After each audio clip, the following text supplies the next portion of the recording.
ಎಲ್ರಿಗೂ ನಮಸ್ಕಾರ. ಬ್ರಾಹ್ಮಣ್ NRI life ಸ್ಟೈಲ್ಗೆ ಎಲ್ರಿಗೂ ಸ್ವಾಗತ. ಸ್ನೇಹಿತರೆ, ಎಲ್ರಿಗೂ ನಮಸ್ಕಾರ. ನನ್ನ ಚಾನೆಲ್ಗೆ ಎಲ್ರಿಗೂ ಸ್ವಾಗತ. ನೋಡ್ತಾ ಇದ್ದೀರಲ್ಲ, ಇವತ್ತಿನ ಸ್ಪೆಷಲ್ ರೆಸಿಪಿ ಬದನೆಕಾಯಿ ರಸವಾಂಗಿ.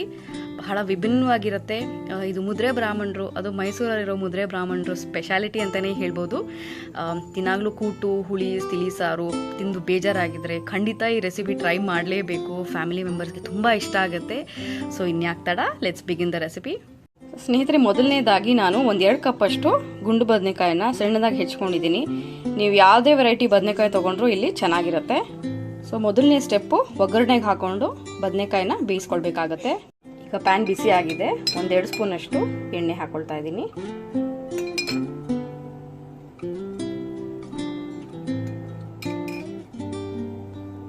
ಸೊ ಇದಕ್ಕೆ ಸ್ವಲ್ಪ ಸಾಸಿವೆ ಹಾಕ್ಕೊಳ್ಳೋಣ. ಸೊ ಈಗ ಬದನೆಕಾಯಿನ ಹಾಕೊಳ್ತಾ ಇದ್ದೀನಿ. ಸೊ ಇದು ಸ್ವಲ್ಪ ನೀರನ್ನ ಸೇರಿಸ್ಕೊಳ್ತಾ ಇದ್ದೀನಿ.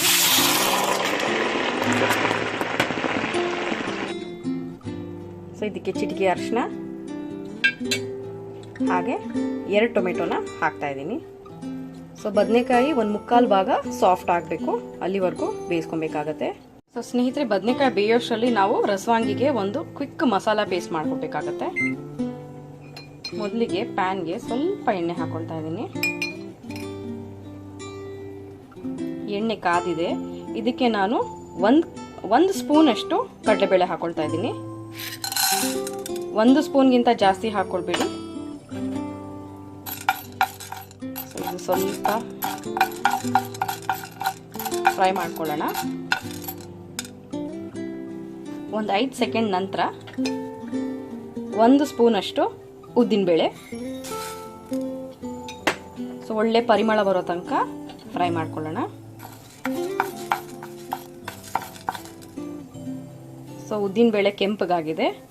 ನಂತರ ನಾನು 1 ಪೀಸಷ್ಟು ಚಕ್ಕೆ ಮತ್ತು 3 ಲವಂಗ. ಇದಕ್ಕಿಂತ ಜಾಸ್ತಿ ಹಾಕಬೇಡಿ, ಇಷ್ಟಿದ್ರೆ ಸಾಕು. ಸೊ ಇದನ್ನು ಸ್ವಲ್ಪ ಬಾಡಿಸ್ಕೊಳ್ಬೇಕಾಗತ್ತೆ.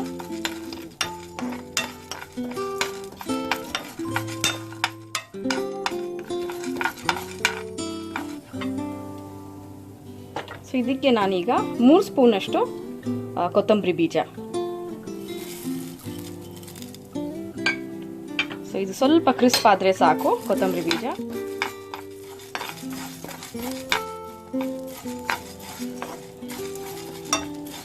ಇಷ್ಟು ಸಾಕಾಗತ್ತೆ. ಸೊ ಇದಕ್ಕೇನೆ ನಾನು ಒಂದು 10 ಬ್ಯಾಡಗಿ ಮೆಣಸಿನ್ಕಾಯಿ ತೊಗೊಂಡಿದ್ದೀನಿ. ನೀವು ಬೇಕಾದ್ರೆ 1-2 ಗುಂಟೂರು ಮೆಣಸಿನ್ಕಾಯಿ ಸೇರಿಸ್ಕೊಬೋದು, ಸ್ವಲ್ಪ ಖಾರ ಬೇಕಂದರೆ. ಸೊ ಇದು ಒಂದು 20 ಸೆಕೆಂಡು ಬ್ಯಾಡಗಿ ಮೆಣಸಿನ್ಕಾಯಿ ಕ್ರಿಸ್ಪ್ ಆಗೋ ತನಕ ಫ್ರೈ ಮಾಡ್ಕೊಳ್ಳೋಣ. ಸೊ ಇವಾಗ ಇದಾಗಿದೆ. ಸೊ ಇಷ್ಟನ್ನು ನಾನು ಮಿಕ್ಸಿ ಜಾರ್ಗೆ ಹಾಕೊಂಡಿದ್ದೀನಿ. ಸೊ ಇದಕ್ಕೆ ನಾನು 1 ಕಪ್ಪಷ್ಟು ತೆಂಗಿನ ತುರಿ ಹಾಗೆ 2 ಟೊಮೆಟೊ ಬೇಯಿಸ್ಕೊಂಡಿದ್ವಲ್ಲ ಬದನೆಕಾಯಿ ಜೊತೆ, ಅದನ್ನು ಹಾಕ್ತಾ ಇದ್ದೀನಿ. ಸೊ ಇಷ್ಟನ್ನ ನಾವು ಇವಾಗ ಸ್ಮೂತ್ ಪೇಸ್ಟ್ ಮಾಡ್ಕೊಳ್ಬೇಕಾಗತ್ತೆ. ಸೊ ಸ್ನೇಹಿತರೆ, ಪೇಸ್ಟು ರೆಡಿ ಆಗಿದೆ.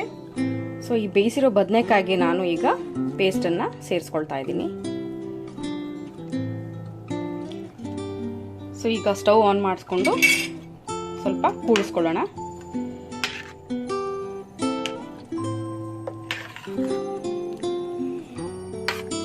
ಸೊ ರಸವಾಂಗಿ ಮಸಾಲೆ ಒಳ್ಳೆ ಪರಿಮಳ ಬರ್ತಾ ಇದೆ. ಇವಾಗ ಒಂದು 10 ನಿಮಿಷ ಚೆನ್ನಾಗಿ ಕುದಿಲಿಕ್ಕೆ ಬಿಡೋಣ. ಸೊ ಇದಕ್ಕೆ ನಾನು ಇವಾಗ ಎಷ್ಟು ಬೇಕೋ ಅಷ್ಟು ಹುಣಸೆ ರಸನ ನಾನು ಇವಾಗ ಸೇರಿಸ್ಕೊಳ್ತಾ ಇದ್ದೀನಿ. ಸುಮಾರು 2 ಸ್ಪೂನಷ್ಟು ಹುಣಸೆ ರಸ ಹಾಕೊಂಡಿದ್ದೀನಿ.